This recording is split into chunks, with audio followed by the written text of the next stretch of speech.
राजस्थान की बाड़मेर लोकसभा सीट पर कांग्रेस और बीजेपी के सामने आखिर रविंदर सिंह भाटी दीवार बनकर खड़े हो गए हैं। वहीं बीजेपी का डैमेज कंट्रोल प्लान पूरी तरह से फेल साबित हो गया है। शिव विधानसभा से निर्दलीय विधायक रविंदर सिंह भाटी ने मंगलवार को चुनाव लड़ने की घोषणा कर दी है। इस घोषणा के बाद बीजेपी के राजस्थान मिशन 25 को करारा झटका लगा है। भाटी ने मंगलवार को सर्वदलीय बैठक में चर्चा करने के बाद यह बड़ी घोषणा की है। आगामी लोकसभा चुनाव रमीना ये 36 कौम मेरी जनभावना न देखते हुए चुनाव लड़ से हमें और सवारी भारी है, हिम्मत करके तैयार है। रविंदर सिंह भाटी अब 4 अप्रैल को निर्दलीय नामांकन भरेंगे। भाटी की घोषणा के बाद राजस्थान की सियासत में भूचाल आ गया है। इधर सियासी चर्चा है कि भाटी के चुनाव लड़ने से बीजेपी को नुकसान होने की आशंका है।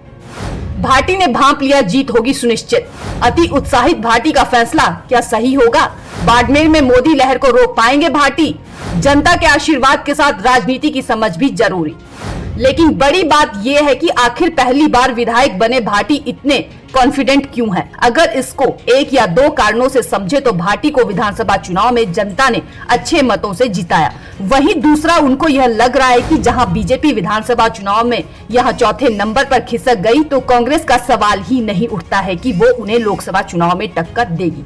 लेकिन लोकसभा और विधानसभा चुनाव में दिन रात का अंतर होता है। अगर भाटी इसे विधानसभा चुनाव की तरह लेकर चले गए तो भाटी का राजनीतिक कैरियर भी इस चुनाव के बाद खत्म हो सकता है, क्योंकि अक्सर देखा जाता है कि लोकसभा चुनाव हमेशा केंद्र की नीतियों और पीएम मोदी के चेहरे पर होता है। ऐसे में क्या भाटी इस लोकसभा चुनाव में मोदी लहर को रोक पाएंगे या फिर उनको इस फैसले पर पछताना पड़ सकता है?